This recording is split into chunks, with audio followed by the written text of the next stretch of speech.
Olá, meus irmãos, meus amigos. Aqui está um verso da Bíblia que todos vocês deveriam decorar e usar constantemente. Todas as vezes que chegar um convite do inferno na sua vida, você deveria responder como Neemias: estou fazendo uma grande obra e não posso ir.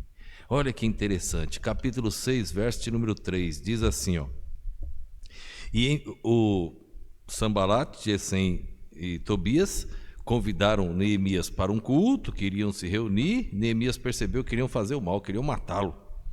Aí, olha só a resposta de Neemias: e enviei-lhes mensagens a dizer: faço uma grande obra, de modo que não poderei descer, porque cessaria esta obra, enquanto eu deixasse e fosse ter convosco. Olha que maravilha, ele diz: se eu for, essa obra vai parar. Que maravilha. Irmãos, o começo desse verso dá um livro, dá quantos artigos para escrever. Primeiro, a resposta dele ao convite. Convidaram para um culto e ele diz: eu não posso, porque eu estou fazendo uma grande obra. Presta atenção nisso. Eu estou fazendo uma grande obra. Irmãos, não era uma obra pequena, era uma grande obra. Você pode fazer uma obra pequena se você crer no Deus pequeno, mas você pode fazer uma grande obra se você crer no Deus da Bíblia. Eu não vou dizer, lembrando das palavras do saudoso pastor Gerson Rocha, que Deus é grande. Ele diz: não, irmão, Deus não é só grande, Deus é eterno, todo-poderoso. Ele é o Deus vivo. E realmente, irmãos, grande é um adjetivo pequeno demais para o nosso Deus. Não há capacidade, é pequeno demais para o nosso Deus. Deus, ele é eterno, ele é o todo-poderoso, ele é o Deus vivo, ele é o soberano, ele é o criador dos céus, da terra, do universo, de tudo. Ele é o Deus vivo, é o Deus que diz: o grande eu sou. Então, irmãos, tomemos cuidado. Mas Neemias diz assim: estou fazendo uma grande obra. Ele está fazendo uma obra para este Deus, irmãos, ou com a missão de ordem deste Deus. E ele não diz uma pequena obra, ele diz uma grande obra.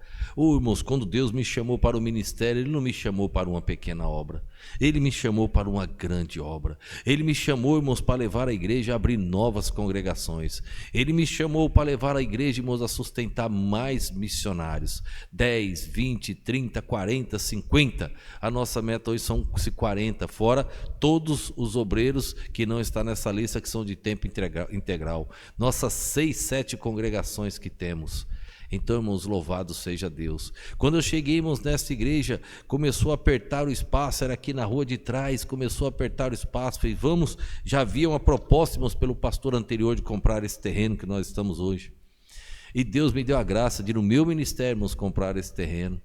E Deus me deu a graça de, no meu ministério, irmãos, construir essa igreja. Junto com esses valentes, irmãos, guerreiros, soldados fiéis, homens e mulheres, que, irmãos, não mediram esforços, não olharam para as forças humanas, mas confiaram em Deus e acreditaram. Estou fazendo uma grande obra e não posso parar. O convite chegou para Neemias, ele diz: eu não posso, eu estou fazendo uma grande obra.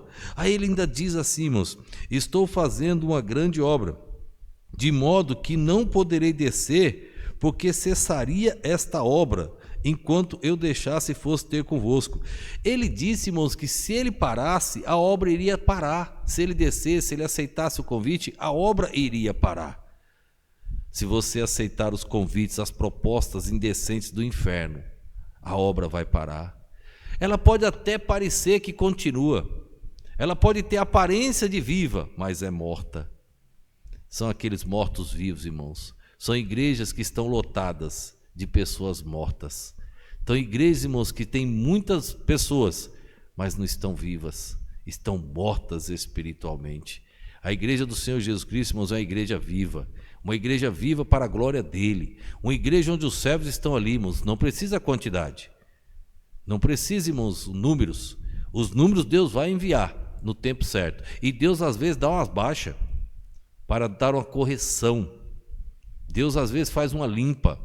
E nós temos orado: Deus, tira do nosso meio tudo que não tiver de acordo com o Senhor. Tira daqui, Deus. E Deus tem feito isso. Faça isso na sua igreja. Deus vai tirar tudo que não está de acordo com a vontade dele. Neemias diz: se eu parar aqui, esta obra também vai parar. Eu não posso ir. Rejeite os convites do inferno que chegarem na sua vida. Ele termina esse verso dizendo assim, ó: enquanto eu deixasse e fosse ter convosco. Quantos jovens, irmãos, deixaram a obra por convites do inferno que vieram?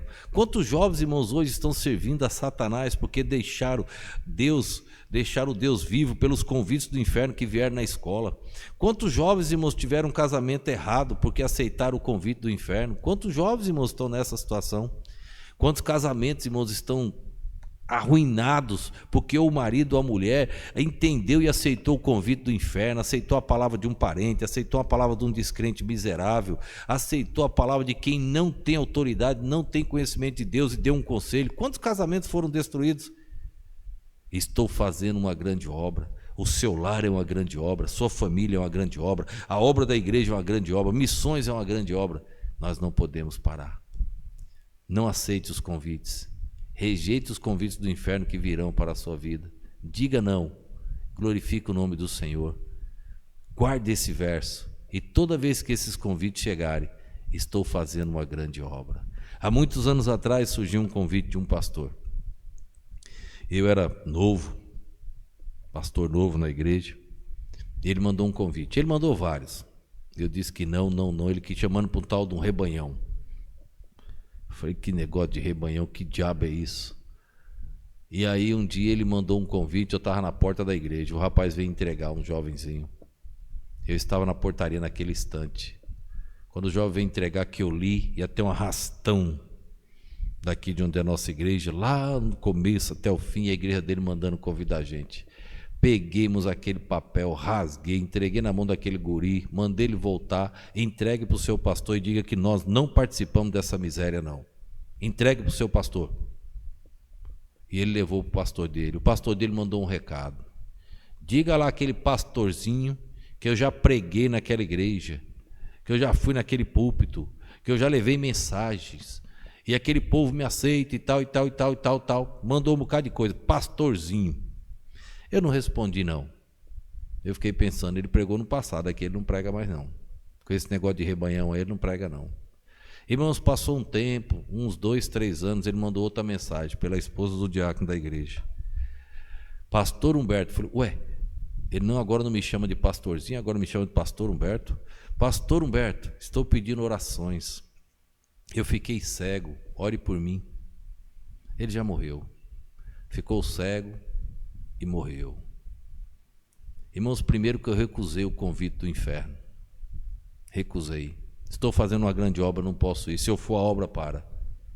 Não posso. Entende, irmãos, que você é o cabeça, você é o líder. No departamento dos adolescentes, você é o líder, não pode parar. Nos jovens, você é o líder, na senhora, nos varões, em qualquer departamento. Você, pastor, você não pode parar de jeito nenhum. Estou fazendo uma grande obra. Você, como pai, não pode parar. Você, como mãe, não pode parar. Você, como evangelista, não pode parar. Estou fazendo uma grande obra. Eu não fui. Ele morreu.